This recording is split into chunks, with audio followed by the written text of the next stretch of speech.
Hey guys, what is up? Sleeping Knight 77, aka Kyle, back here for week number 1 of the playoffs of the UPC. Now, some things have happened, obviously, since we've last spoken about the UPC. Arcanite, forfeited, well, Arcanite lost against, Jake, and then forfeited his last match, so, he ended up dropping out to me. Because my last 2 matches got forfeited too, so yeah, I guess that was a thing that happened, and today we face Luis Salazar and the Dallas Starlys. Now first off, Louis, I apologize, the logo that you gave me didn't really fit my layout, so I couldn't really get it to work, unfortunately, so I do apologize. So I'm using a little anime Starly in its place, so without any further ado, you can see the team that I'm bringing, and you can see the team that he is bringing. He is bringing Entei, Mew, Ambipom, Latios, Mega Gardevoir, and Lantern, a very, very scary team. To my DNC, Scolipede, Shaman, Meloetta, Mega Manette, and Thundurus. So, we are just going to hop right into this week 1 of the playoffs. I don't know why I'm wiggling my finger like that. So Louis is issuing a challenge, and of course I lead off with my mainstream lead, DNC. So he leads off with Lantern, and I'm like, great. I'm going to lead off with Stealth Rock, but I did speed invest this thing ever so slightly to outspeed something on his team, and I can't remember what it was, but I take less than half from that Scald. We do speed tie, as it is revealed there. I don't get burned twice on Scald, which is amazing. And Earth Power is going to do more than half on a crit, and it is going to lower his special defense. And he does reveal that he has leftovers here. However, we do win this second speed tie, and I'm like, I'm not going to risk it. I'm just going to go for a Moonblast. And Moonblast does take out the Lantern. So the Lantern falls. DNC gets a kill, which I'm more than happy about. So now Louis sends out Mew, which is bulky. Great. Mew's defog, getting rid of both of our rocks. And Clear Body, obviously, my stats weren't lowered, but I do get to Moonblast here. And do a decent chunk to this Mew. It actually does a lot more than I expected it to, so I'm like, you know what, I'm just going to stay in, and he's going to go for Stealth Rocks, and I'm going to go for mine, because I want Stealth Rocks up against his team, so yeah, I'm going to go for Stealth Rocks again, praying that he defogs and we just keep doing this over and over again, but he's going to use Knockoff. He's going to knock off my mental, my focus sash, excuse me, and I'm gonna go for Moonblast again against this Mew. It does that does a lot of damage, and he's gonna get his leftovers recovery back. It does not go for defog. He does knock off again, and I live on 2, and the Moonblast here is going to take out the Mew right there, which I'm more than happy about. So DNC gets 2 kills. Now he sends out Ambipom. Like, okay. Alright, so here we go. Here's the Ambipom. Ambipom used Fake Out, which is fine. He's going to reveal Life Orb here, which is fine by me, because the more damage that he does to me, the more damage he does to himself. So I'm going to send out the net here, kind of knowing that he probably has knockoff, but calcing it, it did have a chance to kill with Sucker Punch, which is why I sent in Banette here, and I was like, yeah, you know what, I'm just going to go for it, and went for Sucker Punch, and he's running HP or defense, because that didn't do as much as it was supposed to. Knock off does not kill me, it does Life Orb damage to him, and I'm just going to Sucker again and take out the Ambipom. So happy days.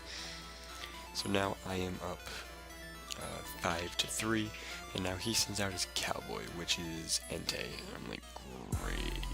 This thing's just gonna Choice Band Flare Blitz me to death. And he sends out the pressure. I'm like, I don't really have anything for this. So I'm just gonna slowly let it take damage. with the Flare Blitz. Let it see what it wants to do against this Thunderous here. And yeah, Thunderous ain't living that. Sorry, Thunderous, but you did your job.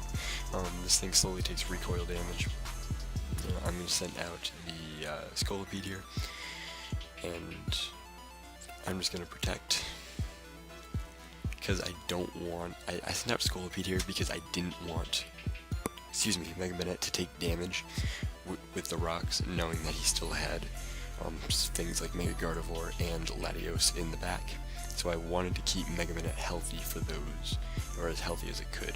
I'm just going to go for Substitute to get a little bit more damage off, a little bit more chip damage with the Flare Blitz. Possibly waste a Flare Blitz too, because it is banded, as it has revealed at this point. And he crits me on the Substitute, not like it would have mattered anyway. But he does crit me.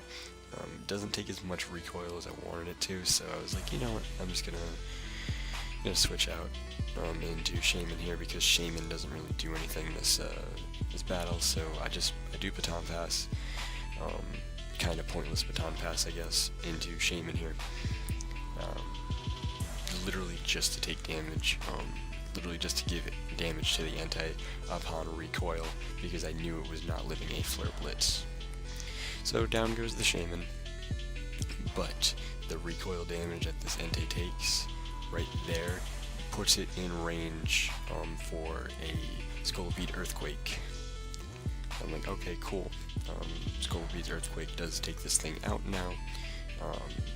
I do protect because I wanted my speed boost at first, and him just wasting Flare Blitzes is funny to me.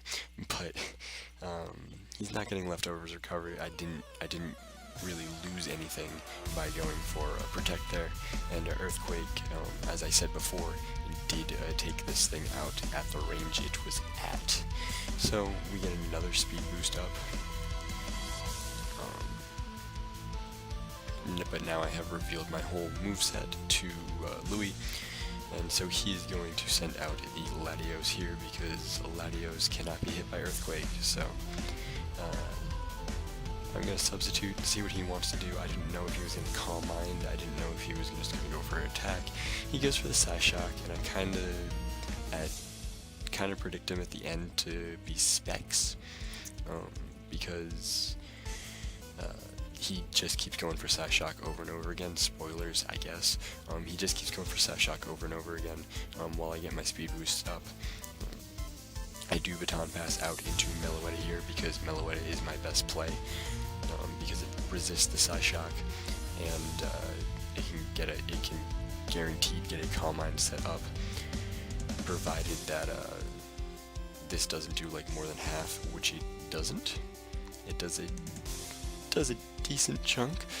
Did a little bit more than I wanted it to, honestly, but it does give me a chance to get up a free Calm Mind. But then I'm like, okay, I just need to start attacking this thing. I have Professor in the back, just in case Meloetta does go down. But he keeps going for Psyshock, which kind of lets me think that he's locked in. So happy days for me, because I get to go for Shadow Ball here, and the Shadow Ball does take out the Latios. So now the Latios falls, and he has to send out Mega Gardevoir. Mega Gardevoir is his last Pokemon. Very, very scary Pokemon, but like I said, I had Scolipede in the back, and I had Mega Banette in the back at this point. So I'm like, okay, even if Meloetta does go down, even if he does find a way to take me out, that's fine, because I have these two other Mons in the back. But Meloetta goes for Shadow Ball, and it just obliterates this Mega Gardevoir. So we move on with a 3-0 victory over Luis Salazar and the Dallas Starlys, moving on to face Jake M again, and the Seattle Seadras, who is undefeated, and I'm not looking forward to that matchup again. So I hope you guys enjoyed this. Please leave a like and comment down below for week number 1 of the playoffs, because I made it, I'm here, and I'm ready to take it all. So Of course, next week, like I said, we do play Jake M and the Seattle Cedras. A very tough matchup for us. We lost a closer 3-0 last time. Now that I think about it, than I think he would have liked and I would have liked. A few plays that I make win me that battle, I think. So we're just gonna see where things go from there. Of course, if Luis Salazar does have a Twitter or YouTube channel, his links will be in the description down below. Until next time, guys, I'm Sleeping Night 77, and I will see you guys next time.